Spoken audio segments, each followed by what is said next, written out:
Chaque année, des millions de voitures atteignent la fin de leur parcours.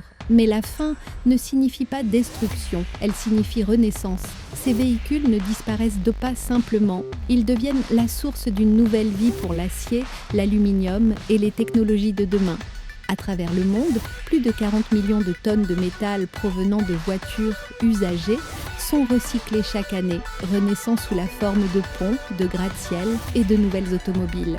Une vieille voiture n'est pas un déchet, c'est un minerai artificiel, une ressource précieuse pouvant être réutilisée encore et encore sans perdre sa qualité. Aujourd'hui, découvrons pas à pas comment une carrosserie rouillée se transforme en acier flambant neuf et comment cet acier devient l'épine dorsale d'une nouvelle ère industrielle.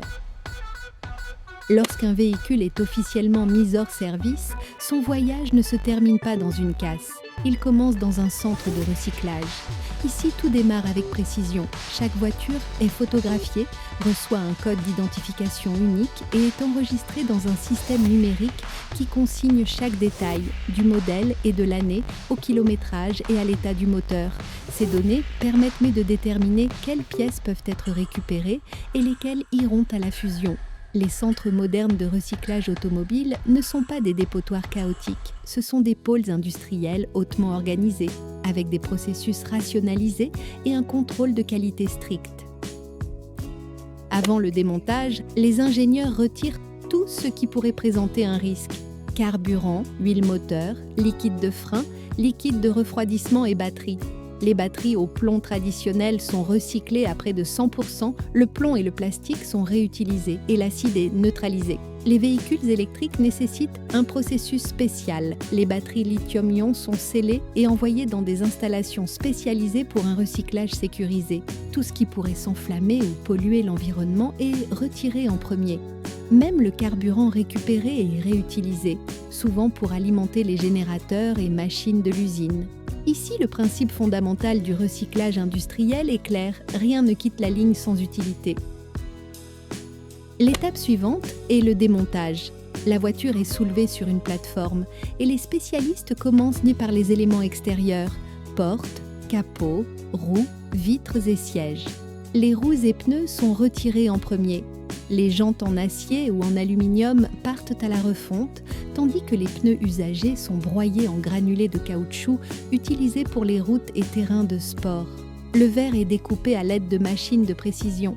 Il est constitué de plusieurs couches et même le polymère PVB qui les relie est recyclé pour l'isolation phonique. Viennent ensuite les panneaux plastiques et le câblage. Les faisceaux de cuivre sont soigneusement retirés. Le cuivre a plus de valeur que l'acier lui-même.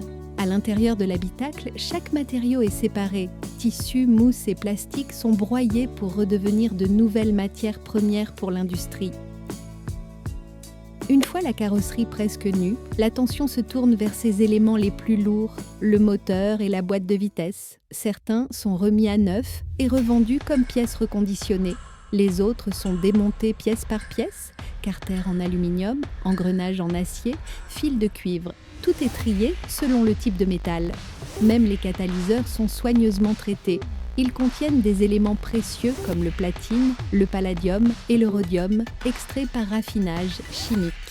Chaque gramme de métal compte, il renferme l'énergie autrefois extraite des profondeurs de la Terre. Une fois toutes les pièces utiles retirées, la carcasse restante est envoyée dans la zone de nettoyage mécanique. Ici, d'immenses manipulateurs hydrauliques et des mâchoires d'acier prennent le relais. Ces machines écrasent le métal avec des forces de plusieurs dizaines de tonnes, arrachant fils, plastiques et isolants résiduels. Cela peut sembler destructeur, mais c'est une étape cruciale pour rendre le recyclage efficace. Des bras robotiques éliminent les impuretés, ne laissant qu'un squelette propre en acier et en aluminium, prêt pour le pressage et la fusion. Cette étape garantit la pureté du métal pour la phase suivante. En quelques minutes, le châssis devient une coque compacte et propre de matières premières. Vient ensuite le processus qui transforme la masse en précision. D'énormes presses hydrauliques compriment les carrosseries avec une force pouvant atteindre 200 tonnes. Un véhicule de 4 mètres est aplati en un cube d'acier compact en quelques secondes. Cette forme est idéale pour le stockage et le transport.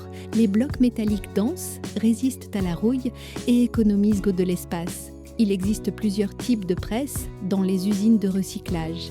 Les presses à balles créent des cubes compacts pour les grandes aciéries. Les aplatisseurs écrasent les carrosseries en plaques pour les petits centres.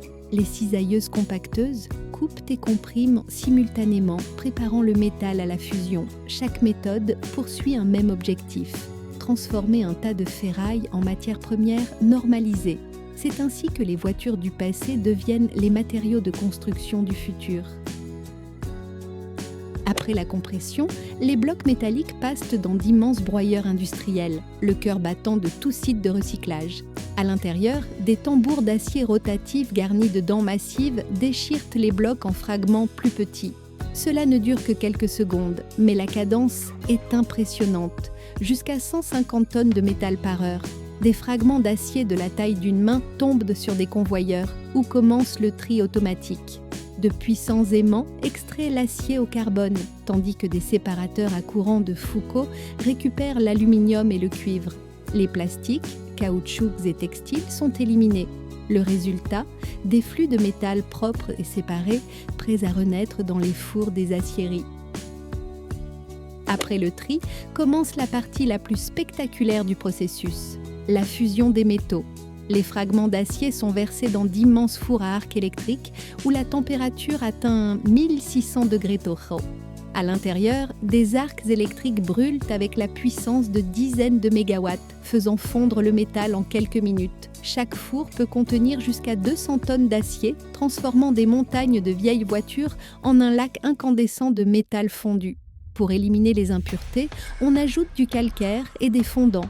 Ceux-ci remontent à la surface, formant une couche de laitier ensuite retirée. Cette étape rend l'acier plus pur, plus solide et plus résistant. Les ingénieurs l'appellent « le moment de la Renaissance », car c'est ici que le vieux fer devient le nouvel acier. Après la fusion primaire, le métal liquide passe dans les unités de raffinage secondaire. C'est ici que sa composition est ajustée avec une précision extrême grâce à l'ajout d'éléments d'alliage. Le manganèse pour la résistance, le nickel pour la protection contre la corrosion, le chrome pour la brillance et le molybdène pour la résistance à la chaleur. Tout le processus est entièrement automatisé. Des capteurs surveillent en temps réel la température, le taux d'oxygène et l'équilibre chimique. Des ordinateurs ajustent chaque paramètre afin d'obtenir la nuance d'acier exacte, identique à celle utilisée par les grands constructeurs automobiles. Le résultat est un matériau indiscernable de l'acier primaire issu du minerai. C'est là toute l'essence de la métallurgie moderne, un acier recyclé sans le moindre compromis sur la qualité. Une fois la composition stabilisée, l'acier est transféré vers les machines de coulée continue. Par d'immenses poches, le métal en fusion s'écoule lentement dans des moules en cuivre, où il commence à se solidifier. La température chute de 1600 degrés Celsius à environ 900 degrés et le liquide incandescent devient solide. Des formes longues émergent des moules, brames, blooms et billettes, pouvant atteindre plusieurs dizaines de mètres. Elles ressemblent à des rivières de feu glissant sur des convoyeurs à rouleaux. Après un refroidissement par jet d'eau, les brames sont découpées à des dimensions exactes, chaque pièce recevant une destination précise. En quelques semaines, certains de ces blocs d'acier deviendront des châssis automobiles, des poutres de gratte-ciel ou des rails ferroviaires. Les brames refroidies sont réchauffées à environ 1200 degrés, puis introduites dans les laminoirs. Ces machines gigantesques utilisent de puissants rouleaux pour réduire progressivement l'épaisseur du métal. À chaque passage, l'acier devient plus fin, plus dense et plus lisse. C'est ainsi que sont produits les tôles, les poutres, les tubes et les barres d'armature, la base de notre infrastructure moderne. Certaines lignes laminent l'acier jusqu'à quelques millimètres d'épaisseur, prêts à être emboutis en panneaux de carrosserie. Au sens propre, les voitures d'hier deviennent les voitures de demain. Tout le processus est surveillé automatiquement. Des caméras et lasers mesurent la précision de surface, tandis que des découpeurs robotiques ajustent les bords à la perfection. Avant de quitter l'usine, le nouvel acier subit une série de tests rigoureux.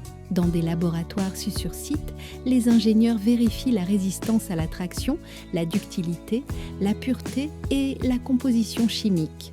Des échantillons de chaque lot sont placés sous des machines hydrauliques pour mesurer la force nécessaire avant déformation. Viennent ensuite les inspections par rayons X et ultrasons révélant les fissures ou vides invisibles à l'œil nu. Si un seul paramètre échoue, tout le lot est renvoyé à la refonte. Ces procédures garantissent que chaque tonne d'acier résistera à la pression, au stress et au temps lui-même. Lorsque vous voyez une voiture neuve briller au soleil, une partie de sa carrosserie a peut-être déjà vécu plusieurs vies. Elle fut peut-être un camion, un pont ou même un vieux train. L'acier est immortel. Il ne vieillit pas, ne disparaît jamais. Il change simplement de forme. Chaque boulon, chaque poutre, chaque véhicule raconte une histoire de renaissance, une histoire née au cœur d'une usine de recyclage.